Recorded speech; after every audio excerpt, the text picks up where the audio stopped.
আসসালামু আলাইকুম। আমি এখানে কিছু ডিমের পিঠা তৈরি করব। আসলে ভাবছিলাম একবার ভিডিও করব কি করব না, মনটা খুব খারাপ লাগছে আর পরিস্থিতিটাও ভালো না। কোন দিক থেকে যে কী খবর শুনি বা কী অবস্থা, আশেপাশে পরিবেশ চতুর্দিকে ভয়াবহ অবস্থা। ইচ্ছে করতেছিল না ভিডিও করতে বা কাজ করতে ইচ্ছে করতেছিল না, কিন্তু কি করব, খেতে তো হবেই। তো বাচ্চারা যাতে খেতে পারে সকালবেলা বা এটা সেটা কিছু খেতে চায়, তো সেই কারণে একটু পিঠা তৈরি করে রাখছি। আমি এখানে কয়েকটা ডিম নিয়েছি আমি 6টা ডিম। এই যে পিঠা বানাতে গেছি, অথচ হ্যান্ডউইচটা নিয়ে আসি নাই, ভুলে গেছি হ্যান্ডউইচটা নিয়ে আসতে।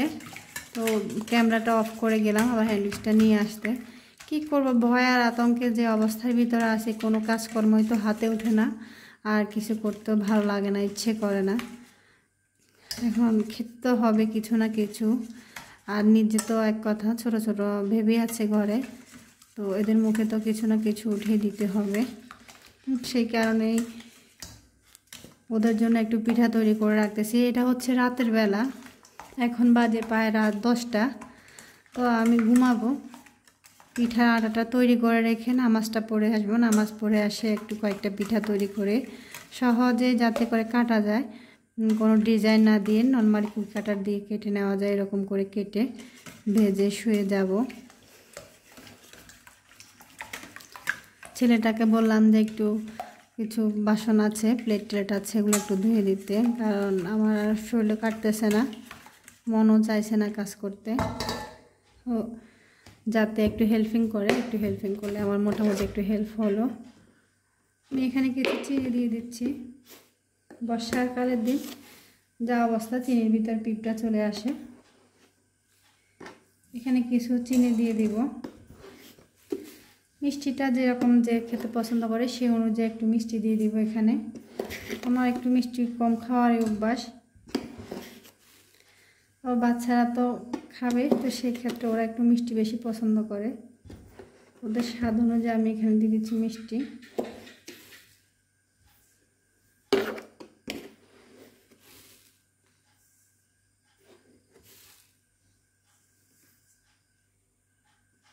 বিসমিল্লাহ। এখানে দিয়ে দিচ্ছি একটু লবণ, লবণটা একটু কম হয়ে মনে হচ্ছে, আর একটু দিয়ে দিলাম।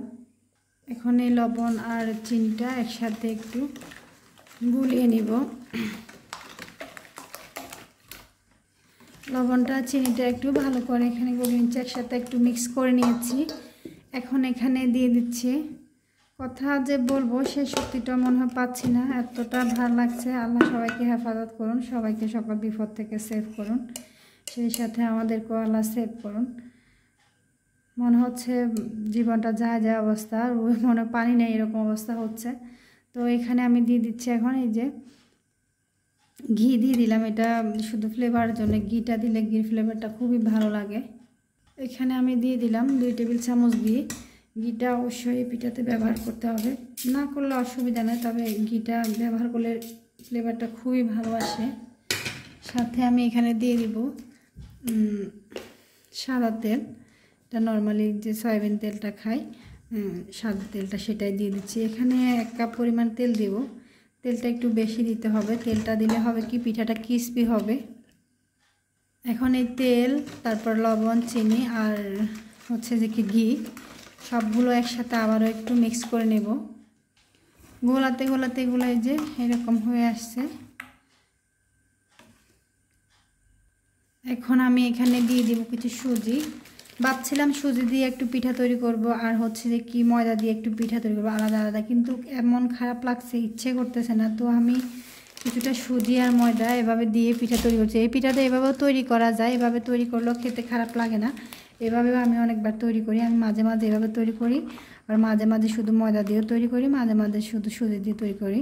তো আমি আজকে সুজি আর ময়দা, সুজিটা দিব কম, 3 ভাগের 1 ভাগ দিব সুজি, বাকি 2 ভাগ দিব ময়দা। সবগুলো ময়দা একসাথে দিব না, যদি লাগে পরে আবার একটু ময়দা অ্যাড করে দেব। এখন এখানে দিয়ে দিচ্ছি আমি দুধ পাউডার, এটা হচ্ছে কি পাউডার মিল্কটা, এটা দিলে হয় কি এর পিঠার টেস্টটা অনেক বাড়ে, এটা খাওয়ার যে একটা স্বাদ এটা অনেকটা বেড়ে যায়। আমি এখানে 1/2 কাপের মতো দিয়েছি দুধ পাউডারটা 1/2 কাপের মতো দিয়ে এখন আমি এটা আস্তে আস্তে হাত দিয়ে মেখে নেব। যখন এটা আমার মনে হবে যে ময়দাটা আর একটু লাগবে, এখানে আর সুজিও দিব না, দুধ পাউডারও দিব না, শুধুমাত্র ময়দাটা দেব, যদি লাগে আর ময়দা অ্যাড করব। আর আমি এখানে কোনো পানিও অ্যাড করব না, শুধু এটাই যে ডিমের আর তেল চিনি যে ব্যাটারটা করেছি ওই গুলিয়ে নিয়েছিলাম সেটার ভিতরে আমি ময়দাটা মাখাবো, তাহলে এই পিঠাটা খেতে খুব বেশি ভালো লাগবে। আর এই পিঠাটা রেখে খাওয়া যায়, এটা কোথাও পাঠালে 15 দিন 1 মাস ভালো থাকে। এটা দূরে বা প্রবাসে বলেন হয়তো বা কোথাও একটু যেতে সময় লাগবে সেরকম জায়গা, বা কারো ছেলে টেলে হয়তো অনেক সময় পরে বাইরে, তো সেক্ষেত্রে হয় কি ছেলের কথা বলতে তো আর কি গলা শুকায় যায় যে ছাত্রদের উপর অন্যায় হচ্ছে, তো সেখানে কত মানুষ কত মা ছেলে হারা হচ্ছে। তো আল্লাহ সবাইকে রহম করুন, ধৈর্য ধারণ করার তৌফিক দিন। তো সেই ক্ষেত্রে চাইলে আপনার প্রিয়জন বা প্রবাসে কেউ থাকলে তাদের কাছে ওই পিঠাটা এবার পাঠাতে পারেন। আর এটা এমনি ঘরে তৈরি করেন, ম্যাক্সিমাম এটাকে এয়ারটাইট কন্টেনারে ভরে 1 মাসের মতো রাখা যায়, তবে 1 মাস থেকে বেশি রাখা ভালো না। আমি মনে করি 1 মাস থেকে বেশি দিন রাখলে হয় কি এটার একটা স্বাদ আছে, এটা নষ্ট হয়ে যায়, ভাজে গন্ধ আসে। তো সেই ক্ষেত্রে অবশ্যই 1 মাস, এই পিঠাটা 1 মাসে রাখার চেষ্টা করবে, এর বেশি রাখার দরকার নেই।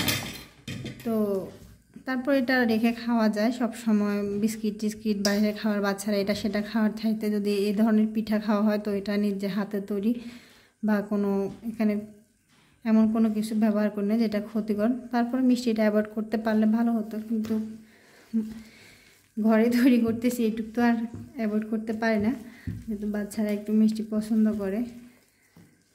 তাও বাইরের খাবার থেকে ভালো এটা তৈরি করে রাখলে, আমি মাঝে মাঝে বাচ্চাদের জন্য এরকম তৈরি করে রাখি, এরকম তৈরি করলে ওরা অনেক পছন্দ করে। সবগুলো ময়দা কিন্তু আমি একসাথে দিচ্ছি না, আমি অল্প অল্প করে এটা ময়দাটা দিচ্ছি, অল্প অল্প করে মেখে নিচ্ছি।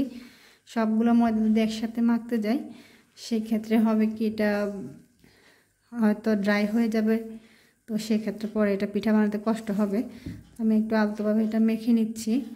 আর হচ্ছে আমার এখানে এটা রাতের ভিডিও, এই কারণে হয়তো একটু কালো কালো দেখা যাচ্ছে, একটু অন্ধকার লাগতেছে হয়তো, তো যেহেতু রাত্রে শ্যুট করতেছি। এই যে আমি একটু একটু করে ময়দা দিয়ে এটা মেখে নিচ্ছি। এখনও এটা মোটামুটি শক্ত হয় নাই, এখনও নরম আছে, আমি এবার আস্তে আস্তে করে মেখে নেব। তো এটা যেটা হয় সুজিটা দিলে যখন এটা খাওয়া হবে তখন মাঝে মাঝে একটু সুজির যে ক্রিস্পি ভাবটা আছে এটা পড়লে মুখে অনেক ভালো লাগে, তো সেই কারণে আমি সুজিটা দিয়েছি। এটা এখনও পুরোপুরি হয় না রেডি, এটা আমি সম্পূর্ণ রেডি করে রেস্টে দিয়ে আধা ঘন্টার মতো রেস্টে দিয়ে আমি চলে যাব, নামাজটা পড়ে আসব। এই যে আমার এটা এরকম হয়েছে। আমি ভিডিও করতেছি পাশাপাশি ভয়েসও দিচ্ছিলাম, কিন্তু ফ্যানটা ছাড়ি নাই, গরমের ভিতর আরও ফ্যান না ছেড়ে বসে আছি। ভুলে গেছিলাম যে ভিডিওতে ভয়েস দিচ্ছি, ফ্যানটা ছেড়ে দিয়েছিলাম, তো খুব শব্দ হচ্ছিল। এটা কিন্তু এর চেয়ে তার এই যে এখন দেখুন আমি দেখেছি এটা কীরকম হয়েছে, এটা কিন্তু এর চেয়ে বেশি আর শক্ত করা যাবে না, এটা এরকম সফট রাখতে হবে। যদি এটা আর বেশি শক্ত করি সেক্ষেত্রে পিঠাটা বানাতে আমার অনেক কষ্ট হবে, আর পিঠাটা ক্রিস্পি হবে না, এটা হবে না।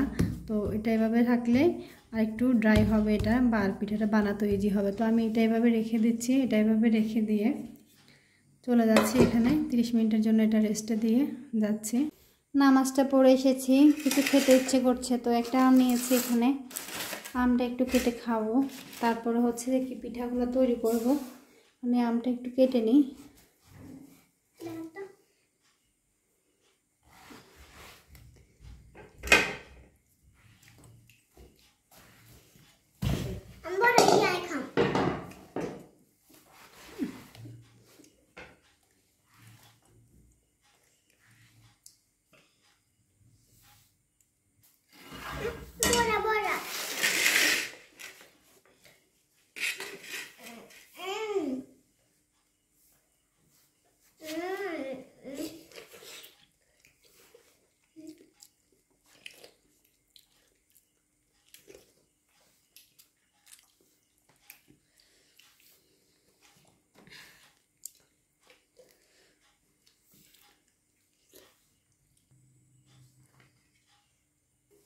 আমটা খেয়ে শেষ করে নিয়েছি, এখন এই যে পিঠাগুলো তৈরি করব।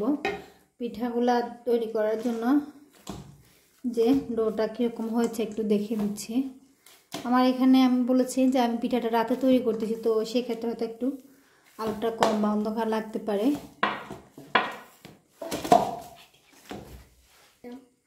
তারপরে একটা মশলা এই যে এটার ডোটা একটু বড় বড় করে নিচ্ছি, যেহেতু ওই পিঠাগুলো কিন্তু রুটিটা বড় করে বেড়ে এগুলো কেটে নেব, তো সেক্ষেত্রে আমি বড় বড় করে একটু কম করে নিচ্ছি। হাত ছড়া।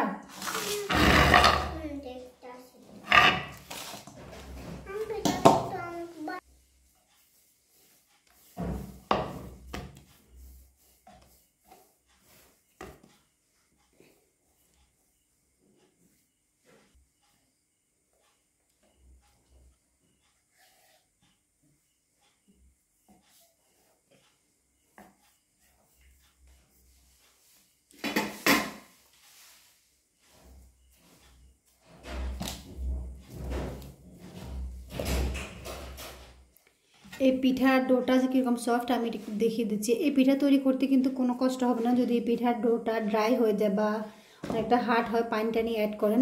ডোটা তৈরি করার সময় পানি অ্যাড করলে অনেক ক্ষেত্রে দেখা যায় ডোটা শক্ত, তো সেই ক্ষেত্রে পিঠাটা তৈরি করতে খুবই কষ্ট হবে, অনেকটা সময়ও লাগবে। আমার কিন্তু এই পিঠাটা তৈরি করতে সময় খুব বেশি লাগবে না, আর সেরকম একটা পরিশ্রম করতে হবে না। আমি এখন যেটা রুটিটা তৈরি করে নিচ্ছি,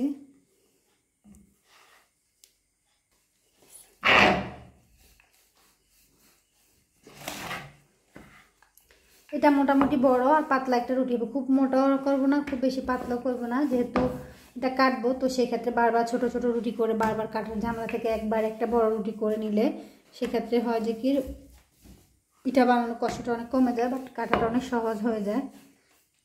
তো আমি পিঠা কাটার জন্য আজকে যে এখানে ছুরি নিয়েছি আর একটা নিয়েছি যে পিৎজা কাটার, বাট কাটার নিয়েছি, আর কিছু নিয়েছি আমি কুকি কাটার। এই পিঠাগুলো অনেক ডিজাইন করে কাটা যায়, বাট অনেক শেপে কাটা যায়। আমি মোটামুটি অনেকগুলো ডিজাইনে পারি, তবে আজকে যেহেতু বলছি ভালো লাগছে না, পিঠা বানানোর কোনো মুড নেই বা মন মানসিকতা ভালো, তো সেক্ষেত্রে সহজে পিঠাগুলো কেটে নেব। এই যে কুকি কাটারগুলো আছে সেগুলো দিয়ে সহজভাবে পিঠাটা কেটে নেব। এগুলা এভাবে করে কেটে নিলে অনেকটাই সহজ হয়।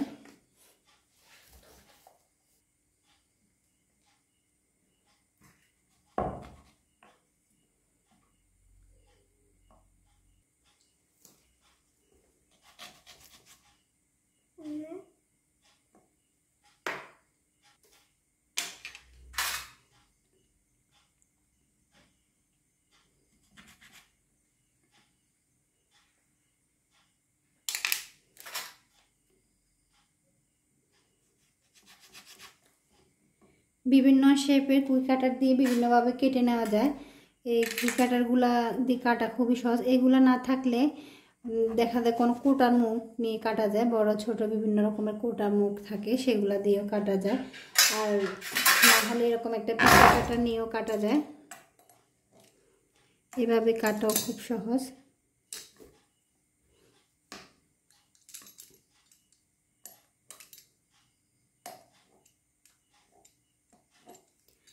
চাইলে এরকম লম্বা লম্বা বরফি শেপ নিয়েও কেটে নেওয়া যায়। পিঠাটা কীরকম মোটা করেছি সেটা একটু দেখিয়ে দিচ্ছি। চাইলে আর একটু পাতলা করে নিতে পারেন, তবে আমার কাছে মনে হচ্ছে এর চেয়ে যদি বেশি পাতলা করি পিঠাটা খেতে ভালো লাগবে না, ক্রিসপি ভাবটা কম আসবে। তো যদি আপনার কাছে কুকি কাটার বা পিৎজা কাটার কোনো কিছুই না থাকে, তো সেই ক্ষেত্রে সহজ সমাধানে যেরকমটা ছুরি দিয়েও কিন্তু পিঠাটা কেটে নেওয়া যায়। এই ছুরিটা দিয়েও অনেকগুলো ডিজাইন করা যায়, আমি দুই একটা ডিজাইন করে দেখিয়ে দিচ্ছি।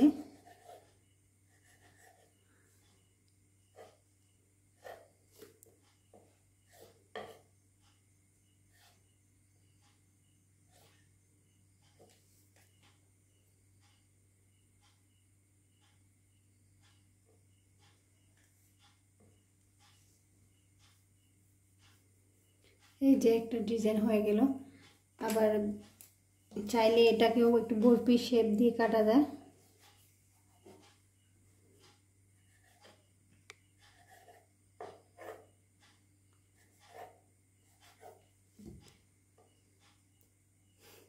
যাই হোক, আমি মোটামুটি ভিডিওটা বড় হচ্ছে, তো আমি একটা পিঠা কাটিয়ে দেখিয়ে দিলাম যে কোনোভাবে চাইলে আপনারা এটা কেটে নিতে পারেন।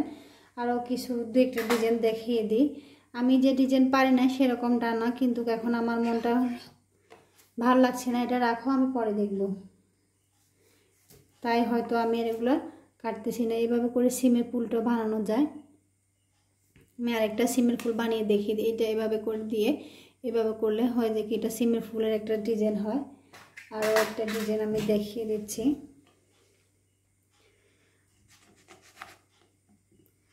এই যে এভাবে করে গোল শেপটা দিয়ে এভাবে করে পিঠা বানানো যায়।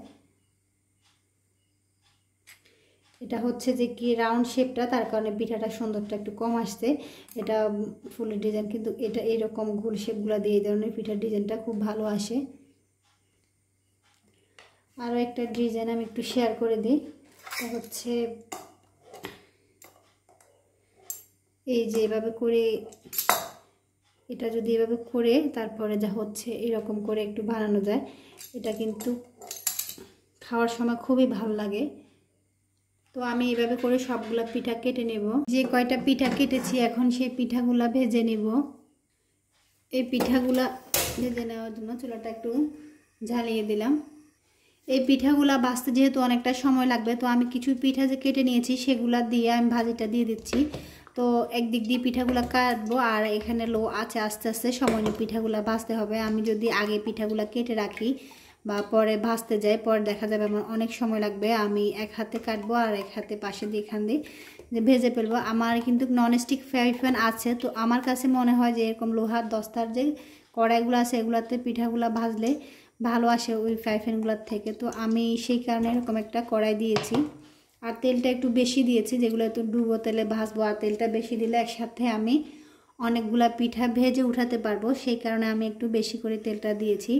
এখানে তেলটা গরম হোক, গরম হলে আমি তারপর পিঠাটা দিব। খুব বেশি কিন্তু গরম করলে তেলটা আবার হবে কি পিঠাটা দেওয়ার সাথে সাথে পুড়ে যাবে। তো তেলটা হালকা একটু গরম হয়ে গেলে লো আছে, আমি চুলার আঁচটা কিন্তু মিডিয়াম টু লোতে রেখে এগুলো আস্তে আস্তে সময় নিয়ে ভাজবো। তেলটা মোটামুটি গরম হয়ে এসেছে, আমি এটা লো আছে রেখে 5 মিনিটের মতো গরম করেছি। আমি আগে বলেছি এটা খুব বেশি যে গরম করব সেরকম না, খুব বেশি গরম করলে পিঠাগুলো দেওয়ার সাথে সাথে পুড়ে যাবে। এটা হালকা একটু গরম করব যাতে করে পিঠাগুলো লো আছে আস্তে আস্তে ভাজতে হয়। আর আমি যে পিঠাটা কেটেছি, কাটার পরে পিঠার যে একটা অংশ থাকে ওগুলা দিয়ে আবার রুটি তৈরি করব, আবার হচ্ছে যে কি পিঠা তৈরি করে নেব। তো সেই ক্ষেত্রে হবে যে কি প্রথমবার যখন পিঠা তৈরি করবেন, দ্বিতীয়বার পিঠা তৈরির আগে এটা আরেকবার তৈরি করবেন। বারবার পিঠা তৈরি করলে আটাটা কিন্তু অনেক ড্রাই বা অনেক শক্ত হয়ে যায়। তো সেই ক্ষেত্রে এটা 2-3 বারের পরে আর এটাকে যাতে জুড়া না বের হয় এরকম বরফি শেপ দিয়ে কেটে নিয়ে নেবেন। তো এটাতে হবে কি আর আপনার কষ্ট করে বারবার এরকম ড্রাই পিঠাগুলো নিয়ে কষ্ট করতে হবে না। আমি এখানে ভাজিটা দিয়ে দিচ্ছি, এগুলো আস্তে আস্তে লো আছে হোক। এই যে কিছুক্ষণ ভাজার পরে পিঠাগুলা উপরে ভেসে উঠেছে, এই যে এটা নিজে নিজে ভেসে উঠেছে।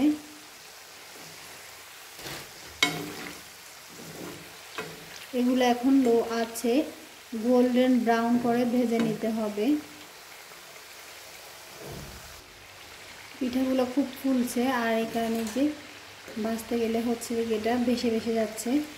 তো একটু এভাবে করে উল্টে দিব যাতে দুইটা পাশে সমানভাবে লালচে বা ভাজা হয়।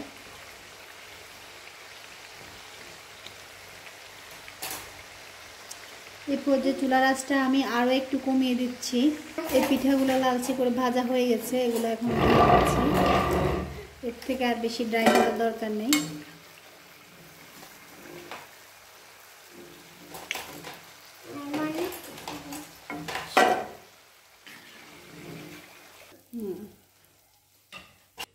এই যে আমার পিঠা কাটার লোক, আমি কাটতেছি। তো ওরাও একটু ছোটোটা তো এত বেশি বিরক্ত করছিল যে ও পিঠা কাটবে, কারণ ওর কাটতেই হবে। তো এখন ওরা কেটে দিচ্ছে আর আমি ভাজতেছি। আমি রুটিটা করে দিয়েছি।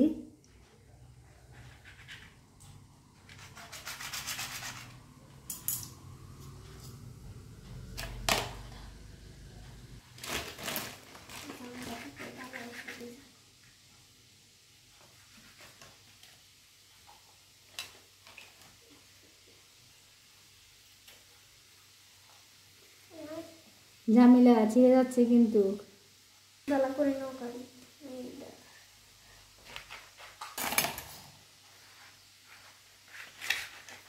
এই তো আমার মোটামুটি সবগুলো পিঠা ভাজা হয়ে গেছে, সবগুলো কিন্তু এখনও ভাজা হয় না, আরও কিছু পিঠা রয়ে গেছে। আমি এখন একটা ভেঙে দেখাচ্ছি যে পিঠাগুলো কীরকম হয়েছে। এই পিঠাগুলো কিন্তু একদমই যে মুচমুচে হয়েছে, আর এগুলা ভিতরটা একদম ক্রিস্পি হয়েছে। দেখিয়ে দিচ্ছি আমি একটা ভেঙে, এই যে কীরকম ধরার আগে দিয়ে কিন্তু এটা ভেঙে যাচ্ছে, এটা কিন্তু একদম ক্রিস্পি হয়েছে। তো এই পিঠাটা আমি এখন একটা কন্টেনারে রেখে দেব। এটা কিন্তু ঠান্ডা করে কন্টেনারে রাখতে হবে। আমার এই পিঠাগুলো আরও অনেক আগে ভাজা হয়ে গেছে। আরও কিছু আমি দেখিয়ে দিচ্ছি যে এখনও পিঠাগুলো অনেকটা কাটা আছে, আরও হচ্ছে দেখি আরও অনেকগুলো পিঠা হয়েছে, চুলা ভাজতেছি, তো সবগুলো হচ্ছে। তো এই পিঠাগুলো যেহেতু ভাজা হয়ে গেছে, আমার এগুলো ভাজা হয়ে গেছে আর অনেকটা ঠান্ডা করে নিয়েছি, তো সেই কারণে আমি এগুলো একটা ঝাড়ে এভাবে এটা ঝাড় রেখে দিয়ে এটা হচ্ছে যে কি 15 থেকে 30 দিন অনায়াসে রাখা যাবে বা কোথাও পাঠানো যাবে বা রেখে এটা খেতে পারবেন। এই পিঠাটা ভাজতে আমার 500 গ্রাম তেল লেগেছে, কিন্তু 500 গ্রাম তেল লাগলেও পিঠার গায়ে কিন্তু কোনো তেল নেই, এটা একদম ড্রাই। আমি বিভিন্ন শেপে পিঠাগুলো কেটে নিয়েছি, যে অনেকগুলো শেপে কেটেছি, ছোট বেবিরা ওরাও কেটেছে, সহযোগিতা করেছে। তো এই যে এই শেপের পিঠাগুলো খেতে কিন্তু একটু বেশি ভালো লাগে। এই যে হাত দিচ্ছ কেন, তোমার হাতটা তো ভেজা।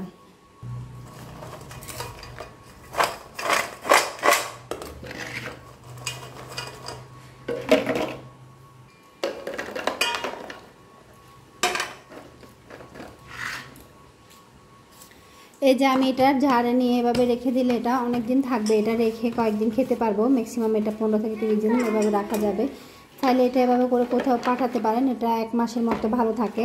তো আজকে এ পর্যন্তই, আজকের মতো এখানে বিদায় নিচ্ছি। ভিডিওটি ভালো লাগলে লাইক কমেন্ট শেয়ার করবেন, সাবস্ক্রাইব করে চ্যানেলের পাশে থাকবেন। আল্লাহ হাফেজ।